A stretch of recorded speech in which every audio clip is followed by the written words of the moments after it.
Hello, welcome to TV Taught Me, a channel dedicated to exploring the many writing and storytelling lessons that television has shared with audiences over the years. In this video, we will talk about The Good Place and present what it teaches us about how to write a perfect TV pilot.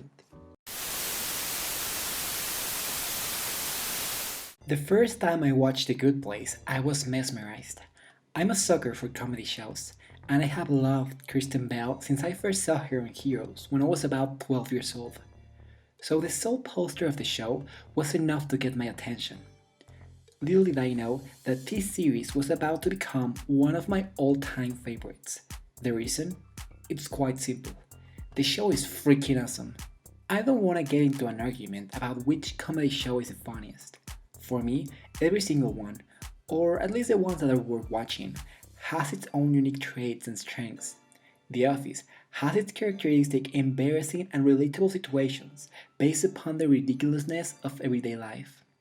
The marvelous Mrs. Maisel presents us with ingenious dialogues and clever narrative structures which make each one of its episodes feel like a work of art, while Community embodies a particular and almost surreal sense of humor which at moments reminds me of the magical realism movement popularized by Latin American authors like Gabriel Garcia Marquez. Of course, The Good Place is no exception, and anyone who has watched it can agree that when it comes to originality, this show stands out amongst all other programs. Quick synopsis in case you're unfamiliar with the show. Upon dying, Eleanor Shellstrop is admitted to the Good Place, a sort of equivalent to heaven in which all the best people from Earth spend eternity after passing away. However, we soon learn that Eleanor is anything but a nice person, and she's actually at the Good Place by mistake. With the help of her soulmate, Chidi Anagonian, an ethics and moral philosophy professor, Eleanor tries to become a good person in order to earn her spot at the Good Place before she gets caught. In addition to being a hilarious show which has conquered the hearts of audiences and critics alike, The Good Place grabs your attention for the very beginning. By saying the story in a fantastic realm where literally anything can happen, it's impossible not to feel intrigued by what's about to happen next. Of course, this wouldn't have mattered if the show's writers hadn't carefully crafted a complex and very well thought out storyline that, as you probably already guessed it, begins with an extraordinary pilot. Let's take a look into the first episode from The Good Place to understand what makes it such a great pilot, and what can we learn from its structure and narrative elements.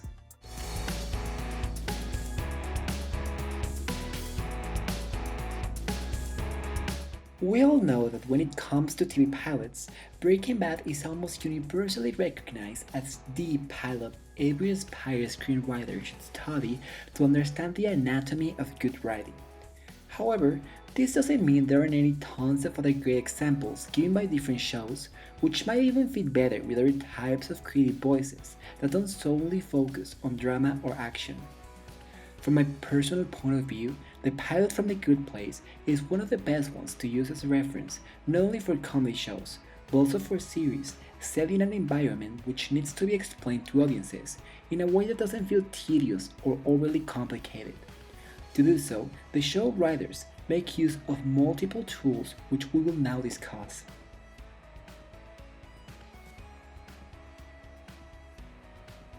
One of the most basic rules of storytelling is starting your story with a character entering an unfamiliar environment.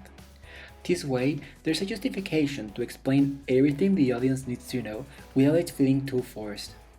The Good Place does this perfectly, as the first scene has Eleanor literally opening her eyes to a whole new world that has to be explained to her by Michael, the architect who runs the Good Place neighborhood Eleanor will reside. It's vital that the outsider is introduced as soon as possible, as it works as a guide for the audience to understand the basics they need to know.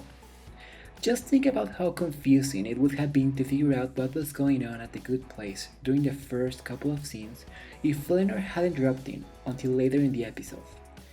We want audiences to get into our story as soon as possible, because even if sometimes it were hiding information from them, we also want to make sure they're following the story.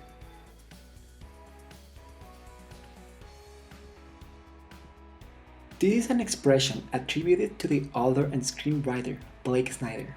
In his book Save the Cat, Snyder explains that when you need to present a lot of information to your audience, instead of having two characters engage in a long and tiresome conversation which could ultimately make your viewers change the channel or hit that pause button, writers should present that same information in a setting that keeps viewers mesmerized.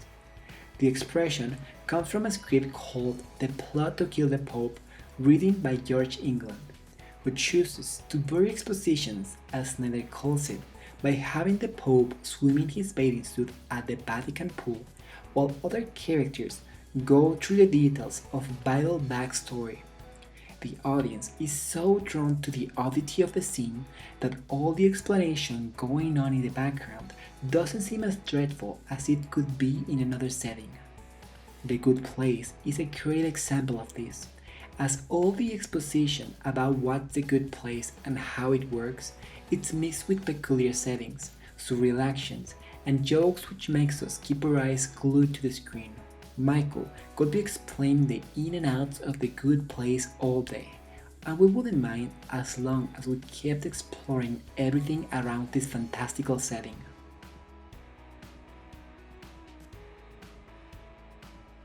When writing a TV pilot, it's vital to convey the tone of the series straight away. In a way, this is as if the show is presenting itself to the audience and telling them what they should expect if they choose to continue watching it. The tone of a show must be unique, as even between series from the same genre, there are distinguishable elements that differentiate one from the other. By setting the tone of your show right away, you let viewers know what makes it special and why they should keep on watching it. The tone from The Good Place is perfectly set during the opening scenes from the show.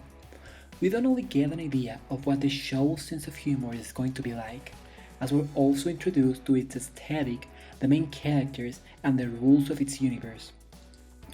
Basically everything that gets us excited about the show.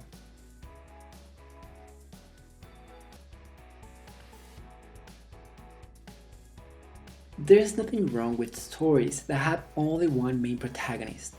However, we must never forget that, in order for a story to move forward, we need more characters to help the protagonist move forward, or keep them from reaching their goal.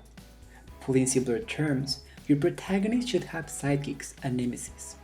In The Good Place pilot, Eleanor is presented to two important characters which will help her as the series moves along.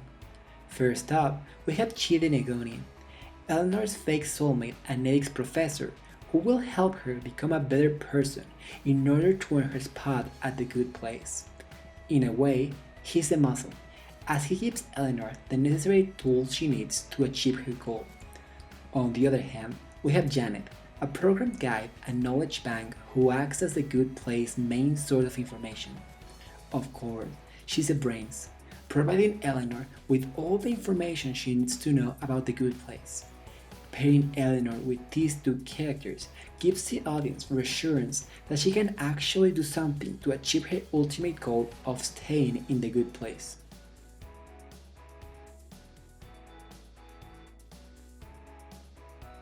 A great show calls for a great struggle. Despite not presenting us with the main antagonist of the show until later in the first season, The Good Place pilot introduces characters and even situations that will work as obstacles for Eleanor. Even if these characters are not evil per se, their duties, personalities, and rules pose a direct threat to Eleanor's mission. We have Michael, who despite being welcoming and kind to Eleanor, represents a constant presence of danger. Tahani, the obnoxious wealthy British philanthropist and fashion model who lives next door and brings out the worst in Eleanor. And The Good Place itself, which at the ending of the episode seems about to collapse due to Eleanor's presence. All of these entities function as the antagonists of the show during the first part of the series, and provide the pilot with a sense of challenge to the main protagonist that keeps viewers on the edge of their seats.